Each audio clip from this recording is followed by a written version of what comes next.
Good morning दोस्तों, मैं सुप्रिया आपका स्वागत करती हूँ आपके अपने चैनल लर्न शॉर्टकट में।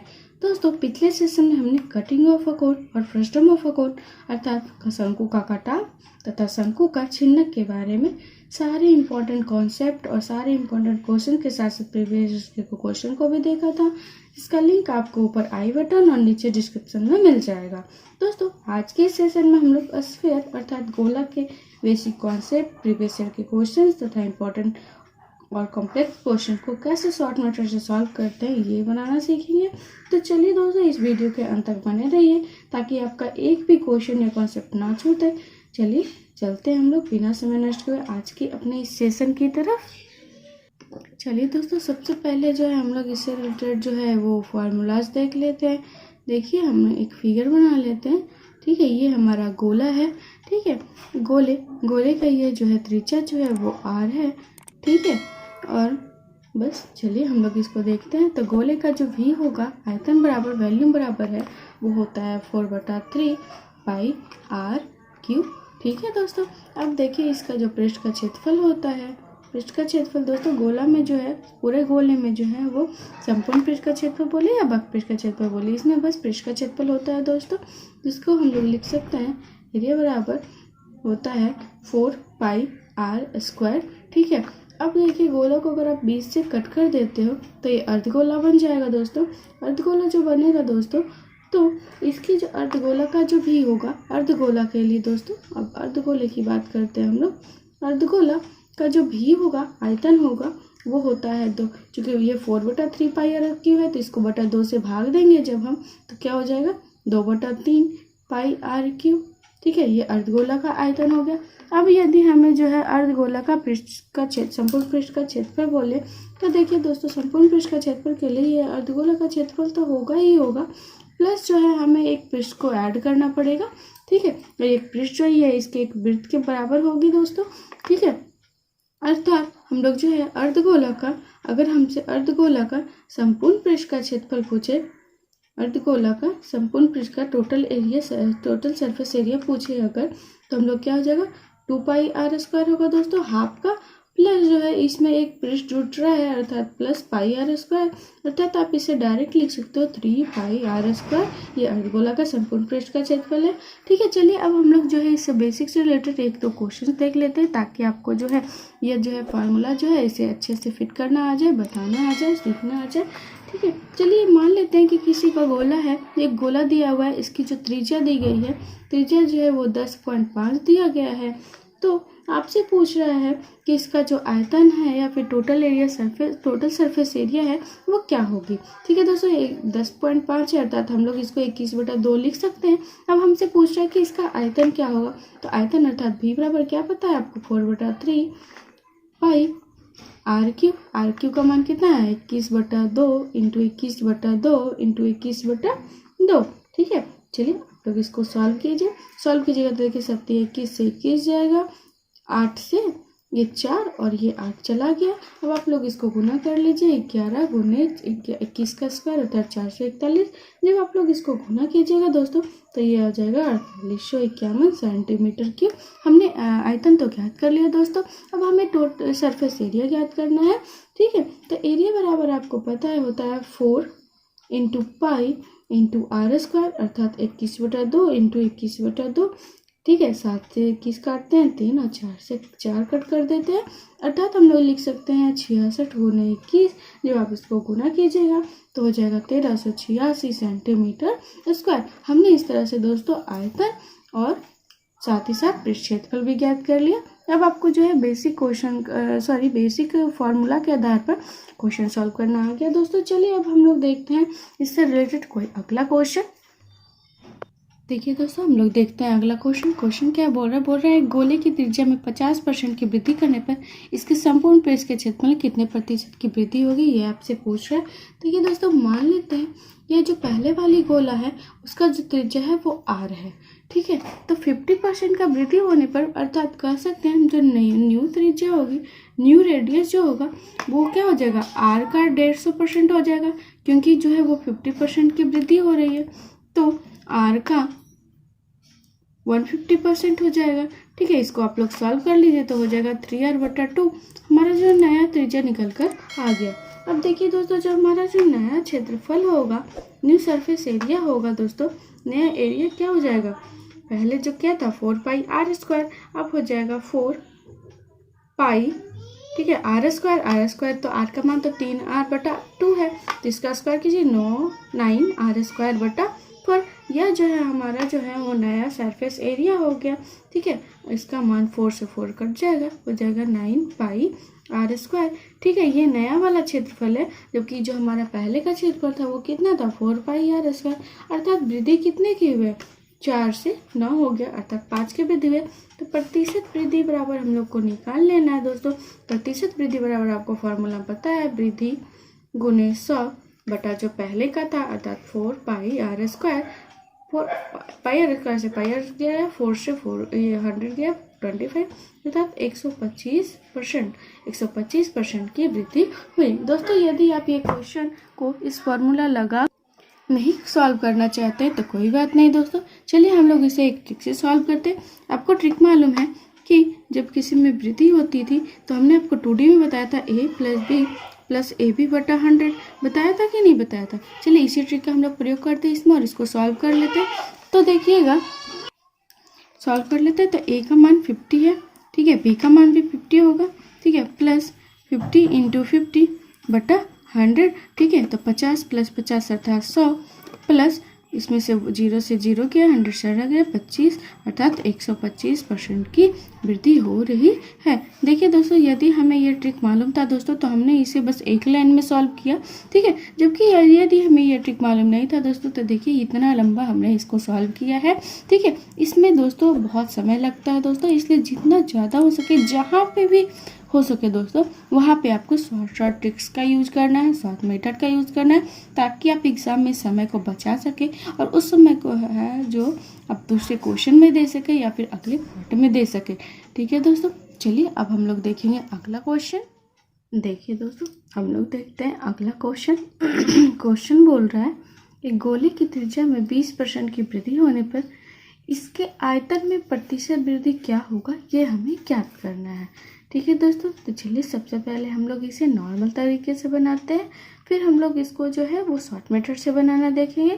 तो चलिए हम लोग बनाते हैं। मान लेते हैं जो हमारा प्रारंभिक त्रिज्या है वो r है, ठीक है, तो अभी क्या हो गया, 20% की वृद्धि हो गया, तो जो नया वाला त्रिज्या होगा, न्यू त्रिज्या होगा, वो क्या होगा, r का 120% होगा, अर्थात आप इसे लिख सकते हो 6/5r, ठीक है, 6/5r। ये हमारा जो है नया वाला त्रिज्या निकल कर आ गया। अब नया त्रिज्या मालूम हो गया, तो चलिए हम लोग जो है आयतन ज्ञात कर लेते हैं। v बराबर क्या होता है, 4/3πr³, अर्थात 6/5r का होल क्यूब। ठीक है, ये हमारा जो है नया वाला आयतन निकल कर आ गया। तो दोस्तों ये हमारा नया वाला आयतन आया। आप लोग इसको सॉल्व कीजिए तो आप इसको लिख सकते हो, ये हम लोग जो है जो हमारा प्रारंभिक आयतन से जो रिलेटेड, इसको हम लोग एक साथ रखते हैं। तो 6 का क्यूब कीजिएगा आप तो 216, और 5 का क्यूब कीजिएगा तो 125, अर्थात 216/125 × 4/3πr³। ये हमारा जो है नया वाला आयतन हो गया। अब देखिए दोस्तों, कितने की वृद्धि हुई, वृद्धि निकालने के लिए हमें क्या करना पड़ेगा, नया वाले आयतन में से जो है हमारा प्रारंभिक आयतन उसको घटाना पड़ेगा, अर्थात 216/125 × 4/3πr³ माइनस 4/3πr³। ठीक है, अब दोनों से क्या कीजिए कि 4/3πr³ कॉमन ले लेते हैं, क्योंकि दोनों में है, तो क्या हो जाएगा 216/125 माइनस 1। ठीक है, इसको सॉल्व कीजिए तो लिख सकते हैं 4/3πr³ इंटू, इसको घटा दीजिए, जब आप इसको घटाइएगा तो बन जाएगा 91/125। ठीक है, ये हमारा जो है वृद्धि हो गया। ठीक है, और यह जो है हमारा जो है प्रारंभिक आयतन था। ठीक है, तो हमने वृद्धि तो ज्ञात कर लिया, अब हम लोग को प्रतिशत वृद्धि ज्ञात करना है। तो प्रतिशत वृद्धि ज्ञात करने के लिए आपको फॉर्मूला तो पता ही है दोस्तों, वृद्धि अर्थात 4/3πr³ × 91/125 × 100, बटा प्रारंभिक, प्रारंभिक क्या था 4/3 pi R cube, 4/3 pi R cube से 4/3 पाई आर क्यू गया, 25 से 400, 25 25 125, ठीक है। या अर्थात आप लोग इसको लिख सकते हो 91 इंटू 4/5, ठीक है। इसको सॉल्व कर लीजिए तो हो जाएगा 364/5% की जो है वो वृद्धि हुई है। देखा दोस्तों इसे बनाने में कितना ज़्यादा समय लगा। चलिए अब हम लोग जो है इसको शॉर्ट मेथड से बनाना सीखते हैं। देखिए त्रिज्या में कितने की वृद्धि हो रही है, 20% की वृद्धि हो रही है। और आयतन के फॉर्मूला में त्रिज्या क्या होता है, क्यू के फॉर्म में होता है, अर्थात त्रिज्या में 20% 20% 20% करके 3 बार वृद्धि हो रही है। तो चलिए सबसे पहले जो आपको एक ट्रिक मालूम था a + b + ab बटा 100, इससे जो है पहले हम लोग 2 बार का निकाल लेते हैं, ठीक है। तो देखिए कितने की वृद्धि हो रही है, 20 + 20 + 20 इंटू 20 बटा 100, ठीक है। तो इसको हम लोग क्या लिख सकते हैं, इसको हम लोग लिख सकते हैं 44, क्योंकि 20 + 20 40 और 2 शून्य गए तो 2 × 4 अर्थात 44। अब एक बार जो है दो त्रिज्या मिलकर जो 44 की वृद्धि हो रही है, एक बार और त्रिज्या बढ़ेगी, अर्थात अगले के लिए आप कर दीजिए 44 + 20 + 44 इंटू 20 बटा 100, ठीक है। 1 शून्य से 1 शून्य कैंसिल कर दीजिए।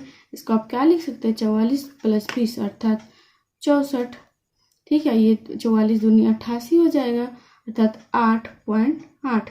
इसको आप ऐड कर दीजिए तो हो जाएगा क्या 72.8, ठीक है। 72.8% की जो है वो वृद्धि हुई है। जब आप इसको सॉल्व कीजिएगा दोस्तों तो वही आएगा, ठीक है। देखिए जब हमने इसे शॉर्ट मेथड से बनाया दोस्तों तो देखिए ये इतने में बन गया, लेकिन जब हमने इसे लॉन्ग मेथड से बनाया तो इतना ज़्यादा स्पेस लिया, इतना ज़्यादा कैलकुलेशन हुआ, इतना ज़्यादा समय लिया हमारा। तो इसी तरह के मैथ को दोस्तों आप ऐसे शॉर्ट मेथड से बनाइए ताकि आप एग्जाम में समय को बचा सके और उसे वैसे क्वेश्चंस पे दे सके या फिर वैसे पार्ट पे दे सके जिसमें आपको प्रॉब्लम होती है, ठीक है दोस्तों। तो चलिए अब हम लोग देखते हैं अगला क्वेश्चन। देखिए दोस्तों हम लोग देखते हैं अगला क्वेश्चन। क्वेश्चन क्या बोल रहा है, यदि किसी गोले के अर्धव्यास में 2 मीटर की वृद्धि कर दी जाती है तो इसके पृष्ठीय क्षेत्रफल में 704 मीटर स्क्वायर की वृद्धि हो जाती है, तो गोले का प्रारंभिक अर्धव्यास अर्थात त्रिज्या क्या होगी वो हमें ज्ञात करना है। चलिए बनाते हैं हम लोग इसको। देखिए मान लेते हैं जो हमारे प्रारंभिक त्रिज्या है वो क्या है, वो r है यदि, ठीक है। तो बाद वाली त्रिज्या क्या हो जाएगी r+2, क्योंकि 2 मीटर की वृद्धि हो रही है। तो भाई क्वेश्चन हमें क्या करना है, बोल रहा है कि इसके पृष्ठीय क्षेत्रफल में से 704 मीटर की वृद्धि हो जाती है जब इसकी त्रिज्या में 2 मीटर की वृद्धि होती है तब, अर्थात यदि हम लोग बाद वाले क्षेत्रफल में से पहले वाले क्षेत्रफल को प्रारंभिक क्षेत्रफल को घटाएंगे तो दोनों का अंतर कितना आएगा 704 मीटर स्क्वायर आएगा। तो चलिए हम लोग इसको सॉल्व कर लेते हैं, ठीक है। 4πr², r का मान कितना है r+2 का होल स्क्वायर, ठीक है। ये हमारा नया वाला क्षेत्रफल है, इसमें से जब प्रारंभिक को घटाइए 4πr², ठीक है। इस दोनों का अंतर कितना है 704 मीटर स्क्वायर, ठीक है। अब इससे क्या कीजिए आप 4π कॉमन ले लीजिए दोनों से। जब आप इसे 4π कॉमन ले लीजिएगा तो यहाँ पे क्या हो जाएगा r+2 का होल स्क्वायर, इसको फॉर्मूले पे तोड़ दीजिए, a² + b² + 2ab अर्थात 4r माइनस इसमें क्या बचा r², ठीक है, बराबर 704, ठीक है। r² से r² कैंसिल हो गया। अब इसे आप 4π को इधर ले आइए तो ये टोटल को हम क्या लिख सकते हैं 4 + 4r बराबर 704 इंटू यहाँ पे इसका पाई का मान देखिए 22/7 होगा, तो 7 इधर आके गुना में और 22 जो इधर आके भागा में, 4 भी भागा में, ठीक है। अब इसको सॉल्व कीजिए तो पहले इसको 4 से कट कर लेते हैं तो 4 एकम 4, यहाँ 3 7 28 अर्थात यहाँ पे 2 6 चौक 24, ठीक है। अब इसको 22 से काट लीजिए तो 22 से 8 76 से अर्थात 56, ठीक है। या फिर आप लिख सकते हो 4r बराबर 56 - 4 अर्थात 52, अर्थात आप लिख सकते हो r बराबर 52/4 अर्थात 13 मीटर, यह जो है हमारा प्रारंभिक आर ज्ञात हुआ दोस्तों, और आपसे यही पूछा था गोले का प्रारंभिक अर्धव्यास क्या होगा। ठीक है दोस्तों यह क्वेश्चन जो है प्रीवियस ईयर क्वेश्चन था और बहुत ही अच्छा क्वेश्चन था दोस्तों। ठीक है, था तो ये इजी, लेकिन ये प्रीवियस ईयर क्वेश्चन था इसीलिए, और अच्छा क्वेश्चन था इसीलिए हमने इसे आपको बताया है। ठीक है दोस्तों, तो चलिए अब हम लोग चलते हैं अगले क्वेश्चन की तरफ। देखिए दोस्तों, हम लोग देखते हैं अगला क्वेश्चन क्या बोल रहा है। एक लंबवृत्तीय बेलन एक अर्धगोले की परिगत इस प्रकार है कि इसके आधार उभयनिष्ठ हैं, तो इनके आयतनों में क्या अनुपात है ये हमें ज्ञात करना है। ठीक है दोस्तों, चलिए सबसे पहले इस फिगर को अच्छे से समझने के लिए हम लोग एक फिगर ड्रा कर लेते हैं। देखिए, यह जो है आपका अर्धगोला है,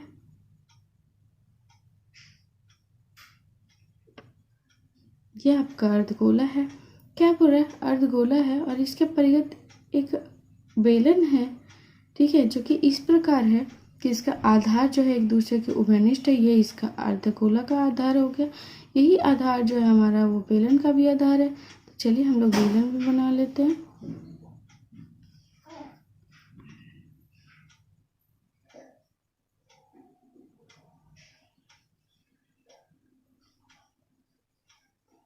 देखिए, ये हमारा बेलन हो गया। ठीक है, ये हमारा बेलन हो गया, ये हमारा अर्धगोला हो गया। ठीक है, दोनों के आधार उभयनिष्ठ हैं। तो बोल रहा है क्या कि इनके आयतनों का क्या अनुपात होगा। देखिए दोस्तों, मान लेते हैं कि हमारा जो अर्धगोला है उसकी त्रिज्या r है। ठीक है, तो जब ये त्रिज्या r हो गई, ठीक है, तो हमारा जो बेलन होगा उसकी ऊंचाई भी क्या होगी, r होगी, और त्रिज्या क्या होगी, वो भी r होगी। ठीक है, तो चलिए हम लोग इसका अनुपात निकालते हैं बेलन का और इस अर्धगोले का। तो बेलन का आयतन बराबर मान लेते हैं v1 है, और जो गोला है उसका आयतन जो है v2 है। तो v1 बटा v2 का मान क्या हो जाएगा, पाई r स्क्वायर का मान क्या होगा, r स्क्वायर ही होगा, और h जो कि r के बराबर है इसलिए हम लोग r ही लिखेंगे बटा। अब गोला का अर्धगोला का देखिए आयतन क्या होगा, अर्धगोला का आयतन जो है वो क्या हो जाएगा, 2/3 पाई r क्यूब,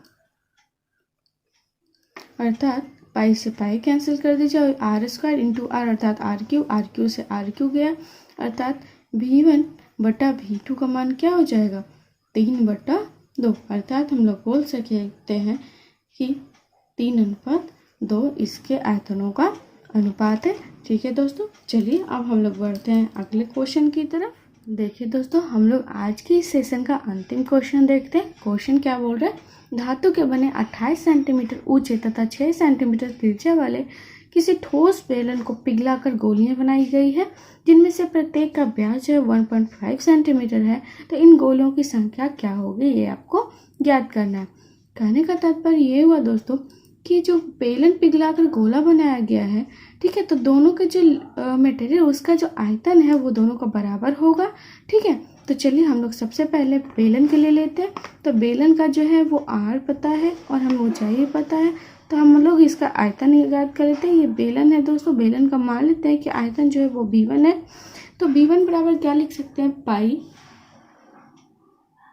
r स्क्वायर अर्थात 6 × 6 × h अर्थात 28, ये हो गया सेंटीमीटर क्यूब। ये हमारा बेलन का आयतन निकल के आ गया। अब हम लोग गोले का आयतन निकालते हैं जो कि v2 है। ठीक है, तो गोले का आयतन निकालिए। तो गोले का आयतन के लिए सबसे पहले त्रिज्या देखिए दोस्तों, त्रिज्या का व्यास जो है 1.5 सेंटीमीटर है, अर्थात व्यास बराबर d जो है 1.5 अर्थात 3/2 है। तो त्रिज्या के लिए 1/2 से भाग देंगे, अर्थात 3/4 सेंटीमीटर जो है इसकी त्रिज्या निकल कर आ जाएगी, r आ जाएगी। ठीक है, तो v2 का मान निकालिए, 4/3 पाई r क्यू का मान रखिए, r का मान कितना है, 3/4 का होल क्यू हो जाएगा। ठीक है, चलिए इसको आप सॉल्व कर लीजिए। तो 3/3 का जब आप पावर कीजिएगा, क्यू कीजिएगा, तो आप लोग इसको लिख सकते हैं 27/4, 4 64 हो जाएगा। ठीक है, इसको सॉल्व कर लेते हैं हम लोग। 4 से इसको कट लीजिए 16 और 3 से इसे काट लीजिए 9, अर्थात हम लोग लिख सकते हैं 9 पाई/16। यह जो है हमारा जो है वो गोली का जो है आयतन होगा, एक गोली का। लेकिन ऐसे ऐसे कितने गोलियां, मान लेते हैं कि ऐसे ऐसे जो है n गोलियां हैं, तो n गुने 9π/16 इज इक्वल टू क्या होगा, बेलन का आयतन जो कि क्या है पाई इंटू 6 इंटू 28। ठीक है, पाई से पाई कैंसिल कर दीजिए, अर्थात n का मान हम लोग निकाल लेते हैं 6 इंटू 28 गुने 16/9, 9 काट दीजिए तो 2। जब आप लोग इसको सॉल्व कीजिएगा, सारे को गुना कर लीजिए, गुना करेंगे तो आ जाएगा 1792 गोलियां। ठीक है दोस्तों इस तरह का क्वेश्चन दोस्तों बहुत एग्जाम में पूछता है। इस तरह के क्वेश्चन में कुछ नहीं है दोस्तों, बस हर तरफ से आपको किसी भी चीज़ को, घन को गला कर बनाया जा रहा है गोला, या फिर गोले को गला कर बनाया जा रहा है बेलन, या फिर बेलन को गला कर बनाया जा रहा है गोला, कुछ भी हो दोस्तों, बस आपको क्या करना है, उसका जो है वो आयतन बराबर करना है। ठीक है, और इस तरह से आप आयतन बराबर कीजिएगा तो हमें जो है इसकी संख्या जो है मालूम हो जाएगी। ठीक है दोस्तों, आज के इस सेशन को हम लोग यहीं पे समाप्त करते हैं। कल फिर मिलेंगे दोस्तों हम लोग गोले से रिलेटेड बहुत ही इंपॉर्टेंट क्वेश्चन, ट्रिक और कॉन्सेप्ट के साथ। ठीक है, आज के बाद दोस्तों कल जो है हमारा गोला का अंतिम सेशन होगा, और इस तरह से दोस्तों मेंस्ट्रुएशन 3D चैप्टर का हम लोग गोला तक समाप्त कर लेंगे। उसके बाद हमें बस पिरामिड और प्रिज्म वगैरह पढ़ना हो जाएगा, जो कि हम लोग पहले प्रोबेबिलिटी पढ़ेंगे एक स्पेशल क्लास के रूप में, उसके बाद पढ़ेंगे। ठीक है दोस्तों, यदि इसी तरह के कॉन्सेप्ट को और ट्रिक्स को जानने के लिए हमारे चैनल को सब्सक्राइब नहीं किया है अभी तक, तो तुरंत सब्सक्राइब कीजिए, दोस्तों के साथ शेयर कीजिए, लाइक कीजिए और बेल आइकन को दबाना ना भूलें, ताकि जब हम अपना अगला वीडियो डालें तो उसका नोटिफिकेशन सबसे पहले आपको मिल सके।